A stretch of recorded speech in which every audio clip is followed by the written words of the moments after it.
The first speaker we're going to invite to the microphone is Varshini Parkash, organizer, UMASS Fossil Fuel Divestment Campaign. Varshini? Sorry. So Varshini will not be speaking today. My name is Allison Rigney. I'm a sophomore here at UMass Amherst.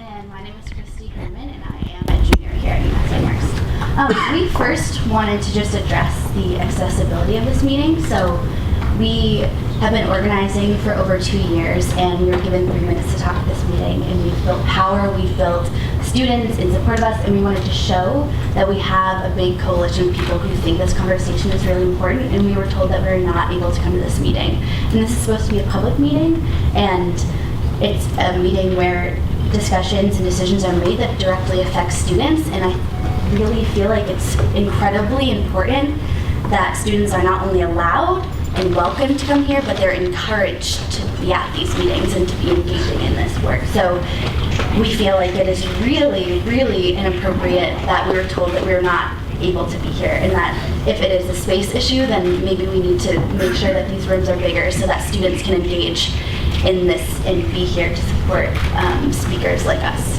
So, yeah. So, Excuse me. You were told that you were not able to, that you would not be allowed to speak? No, not that we weren't allowed to speak. We were told that even though this is a public meeting, it's a private building, so we were only allowed to have a certain amount of people come in, and we feel like that it is, as many students that want to be here should be able to be here. So, okay. That's a little bit different, okay. Sure, thank you, yep. So we are here today, 100 strong, in the rain during finals week to express to you the urgency with which we feel the issue of climate change needs to be addressed. By having investments in the fossil fuel industry, we are directly profiting off of the most damaging contributor to the climate crisis and are benefiting off of and perpetuating the exploitation of people whose resources are destroyed from the extraction and combustion of fossil fuels. The movement for divestment is rapidly growing and building power. Over 400 student-led campaigns have started in the last 2 years in the US, and hundreds more exist all around the world. These campaigns, previously acting in isolation, are starting to work in coordination as a national student divestment network. Over 10 campuses have divested already, and we expect additional wins in the spring. Cities and towns are divesting from fossil fuels, and state divestment campaigns are well on their way as well. And there are people here in this room working for those campaigns. There have also been wins in the financial sector. As of September 22nd this year, the Rockefeller Brothers Foundation is joining a coalition of philanthropists pledging to rid themselves of more than $50 billion in fossil fuel assets.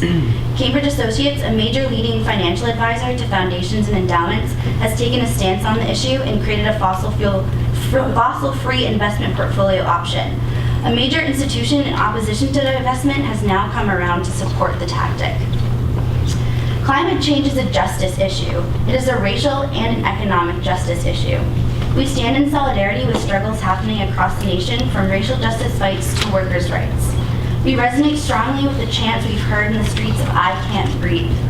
While Eric Garner died from a police chokehold, people in communities in Holyoke, Springfield, Fall River, and beyond are gasping for air due to pollution. It is no mistake that these communities are low income and predominantly people of color. While we recognize we are 2 white women standing before you today in a largely white organization at a largely white university, it is crucial that we say that Black Lives Matter in this and in all things. Over the past 2 years, DIVEST UMass has spent countless hours on this campaign. We've had hundreds of conversations with students and faculty, collected over 4,000 petition signatures representing nearly 1/5 of the undergraduate student body, and have reached out to alumni. We've built coalitions with student groups on campus, and this year became a core team of the Center for Education Policy and Advocacy. We had resounding victories in both bodies of student governance. The SGA passed a resolution in support of divestment 18-6, while the Graduate Student Senate passed a similar resolution 27-3. After members of our organization attended the 400,000-person People's Climate March in September, we began connecting the dots between labor and climate justice and have started conversations with the UMass unions. Over the past year, we have met with everyone from Vice Chancellor Galai to Chancellor Subaswamy to President Corret. Our campaign has spread beyond the Amherst campus to Boston, and we are continuing to find allies at Dartmouth, Lowell, and Worcester. We come to you today with support from students, faculty, alumni, and some administrators. We have worked incredibly hard over the past 2 years, and yet we are given a mere 3 minutes to speak at this meeting. We are excited for this time to engage with you, but we need urgency. A year ago this month, we were told the administration would be forming a socially responsible investment advisory committee. At this time, that committee has met only once and does not include the voices of those students who have been advocating for divestment. It is clear that this committee is not working on a timeline that adequately addresses the crisis we are facing and does not intend to work directly on achieving divestiture of fossil fuels. We are asking today that you, as the University of Massachusetts Board of Trustees, take a formal vote on fossil fuel divestment at your April 8th board meeting. As an institution of higher education, it is not in UMass's interest to be invested in an industry that is ruining and will continue to ruin the lives of generations present and future. We would like a response from you now on whether you will vote to divest from fossil fuels at the April 8th Board of Trustees meeting. You're asking a question now? Yeah. Okay, we're not prepared to have an exchange right now, but we will take it up. Well, we At some feel point. that we've had this ask already and that there's... It's not on our agenda, and we have to advertise on our agenda topics that we are intending to discuss, Okay.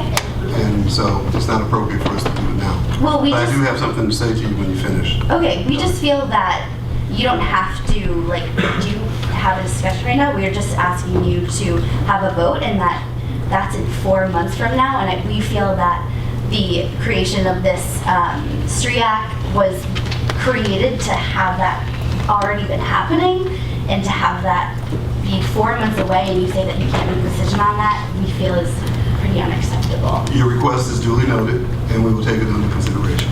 Okay. Thank you. Is that it? Because your time is up. George, did you have anything else to say? I do want to say something Okay. to your earlier point when you first started.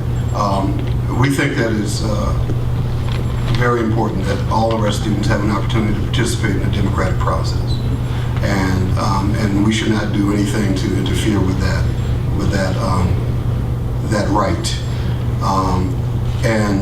So I would suggest in future meetings, if you are looking to have access to the public square, if you will, that bring as many students as you want, and we will deal with the fire code requirements of whatever venue that we're in. And you know, we in this building, let's say we can only have X number of people. When we get to there, we have to honor those laws. But I don't think that we should discourage you from having students or anybody come and support whatever position that you're taking on any particular issue. So if you were given the impression that you were being discouraged from coming, then I apologize for that, for whoever was responsible for that. But we want, particularly our students, to feel that they are engaged in a realistic context with respect to the democratic process. Okay? Yeah, and I just wanted to say that we were not only told that most of the people couldn't come into this room, we were told that we couldn't come into the building at all, which I just wanted to make that clear, that that is what happened. I understand that. Like, They said you couldn't come into the building at all? Yeah. Okay. So I know that you were here, so you weren't talking to us, but I just wanted to make that clear that we were told not in the building at all, because we would be disruptive to offices and things like that. So. Well, we appreciate all your comments, and again, duly noted, we'll take all in consideration. And thank you very much. Chairman, 2 points very quickly. If I may. Just one, I wanted to acknowledge the director. Thank you for your letter. All of us have received that. We appreciate that. And 2, I assume at some point in time through the committee process, we'll know where the substantive intake is coming and where the processing is. We are, in fact, going to be doing it. Thank you. Okay. Thank you very much. Thank you so much. We'll be back for the next meeting.